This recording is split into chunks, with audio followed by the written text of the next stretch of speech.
Whether it's open grassy expanses, small rocky outcrops or fine desert sand, an animal's habitat both in the wild and in captivity is the most important asset in its survival. But when it comes to the design of an animal's enclosure, there are possibly even more factors to consider. To design an enclosure, first of all, it relates to the specific species of animals that we're looking at. And then we start designing something, usually within a specific space that we have in mind. We look at what the animal would ideally require and try and make that as large as possible. We then design a house so that the animal is comfortable in all weathers, because the UK weather can be quite variable.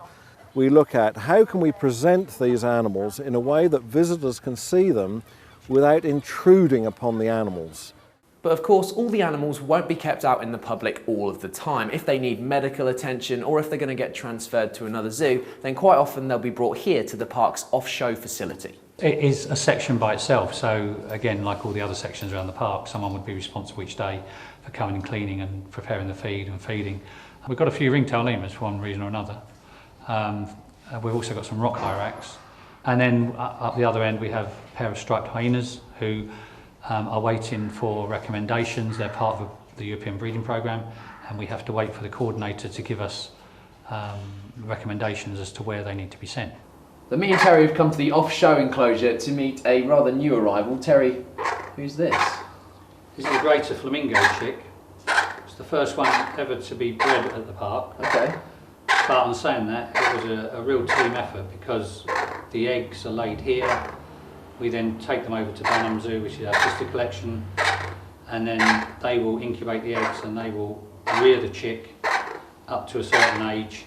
He came over quite recently, and then we just finish them off, and hopefully he'll go back out with the rest of the group. He's got to the stage now, although he's not large, as a flamingo is, he's certainly old enough next day or two to go down to the flamingo house, where he'll be put with two adults to start learning that he's a flamingo and not a human being. Different species of flamingo are found all over the world, but the greater flamingo is found in and around the southern, eastern and western coastal areas of Africa. Behind me there's a female ringtail lemur who is going to Australia Zoo in Queensland, and by Australian law she has to do 3 months isolation before she leaves to go to Australia. So she's actually in pre-transfer quarantine. Australia is very strict. It's one of the strictest countries to try and get things in and out of animal-wise because of their history.